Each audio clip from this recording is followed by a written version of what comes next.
नमस्कार दोस्तों, मैं हूं यशोवर्धन। हजेल आईएएस एकेडमी में आप सभी का स्वागत है। और हजेल आईएएस एकेडमी के यूट्यूब चैनल हजेलाज आईएएस में हम लगातार जो भी देश दुनिया में भारत के संबंध में जो भी घटनाएं चलती रहती हैं, हम आपको लगातार अपडेट करते रहते हैं। आज हम जिस मुद्दे को कवर कर रहे हैं वो मुद्दा है एससीओ में जो विदेश मंत्रियों की जो बैठक हो रही, जहां पर कि भारत के विदेश मंत्री एस जयशंकर जी ने शिरकत की है। हम उस विषय पर बात कर रहे हैं। एससीओ की बैठक में एस जयशंकर जी जाते हैं तो उससे पहले उन्होंने बीजिंग में चीन के राष्ट्रपति शी जिनपिंग से मुलाकात की और भविष्य में जो शिखर बैठक होनी, जहां पर कि प्रधानमंत्री मोदी और शी जिनपिंग की मुलाकात होगी, उसकी संभावनाओं को टटोला। इसके पश्चात वे तिनजिंग, जहां पर कि एससीओ की विदेश मंत्रियों की बैठक हो रही है, वे वहां जाते हैं और वहां पर वे भारत के दृष्टिकोण को सभी सदस्यों के समक्ष रखते हैं। उनका कहना यह था कि एससीओ की स्थापना आतंकवाद और अलगाववाद जैसी समस्याओं को दूर करने के लिए हुई थी, लेकिन आज देखा जाता है कि जो एससीओ के सदस्य देश हैं, उन सभी का अलगाववाद और आतंकवाद पर एक जैसा समर्थन देने का दृष्टिकोण नहीं दिखता है। जैसा कि भारत में 22 अप्रैल को पहलगाम का हमला हुआ, उन्होंने कहा कि इसमें साफ साफ पता चलता है कि पाकिस्तान के द्वारा ये प्रायोजित था और यहाँ पर भारत को, जम्मू एंड कश्मीर को आर्थिक चोट पहुंचाना इसका उद्देश्य था। इसके अलावा जिस तरह से धर्म पूछ करके आतंकवादियों ने वहां पर हत्याएं की, ये भारत में एक धार्मिक विभाजन पैदा करने का प्रयास था। और काफी हद तक आतंकवादियों ने जिस तरह की कोशिशें की, वे इसमें सफल हो जाते, लेकिन भारत की जिस तरह की संस्कृति है उसने इस पर पूरी तरह से हम देखा जाए तो अमल नहीं किया।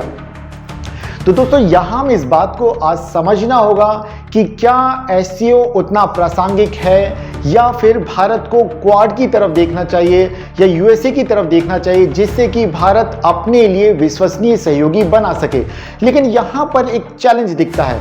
जिस तरह से वर्तमान में अमेरिका में जब से राष्ट्रपति डोनाल्ड ट्रंप आए हैं, उसके बाद से अमेरिका लगातार अविश्वसनीय रुख दिखाता रहा है। समय समय पर कभी टैरिफ के मामले पर, तो कभी यूक्रेन और रशिया को लेकर के समस्या होती रही, कभी ब्रिक्स को लेकर के समस्या होती रही है। ऐसे में रेसिप्रोकल टैरिफ भी एक बड़ा मुद्दा आ गया है।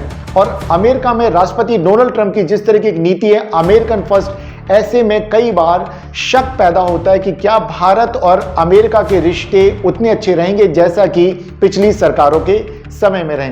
लेकिन ये भविष्य के गर्त में है, इसे भविष्य में ही देखा जाएगा। परंतु वर्तमान में अगर देखा जाए तो क्वाड के साथ भारत के संबंध बहुत अच्छे चल रहे हैं। और यदि पिछली जो रक्षा मंत्रियों की एससीओ की बैठक देखी जाए या वर्तमान में विदेश मंत्रियों की एससीओ की बैठक देखा जाए, तो इस मामले में क्वाड में भारत ने बहुत कुछ हासिल किया।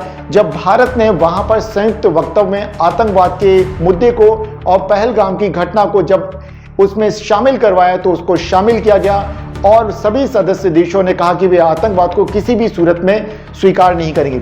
वहीं पर एससीओ के विदेश मंत्रियों की बैठक हो या एससीओ के रक्षा मंत्रियों की बैठक हो, यहां पर भारत के रुख को पूरी तरह से सहयोग या समर्थन मिलता हुआ नहीं देखते हैं। यहां पर आतंकवाद के मुद्दे को इस बार भी विदेश मंत्रियों की बैठक में भी शामिल नहीं किया गया।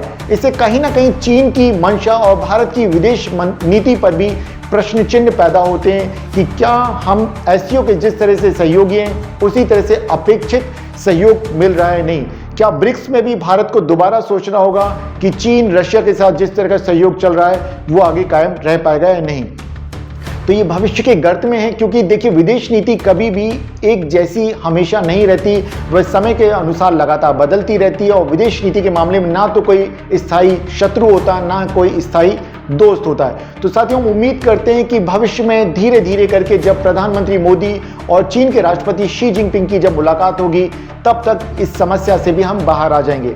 नमस्कार दोस्तों, फिर मिलते हैं हम अगले दिन अगले वीडियो में। तब तक आप लगातार बने रहिए हमारे साथ हजेलाज आईएएस में।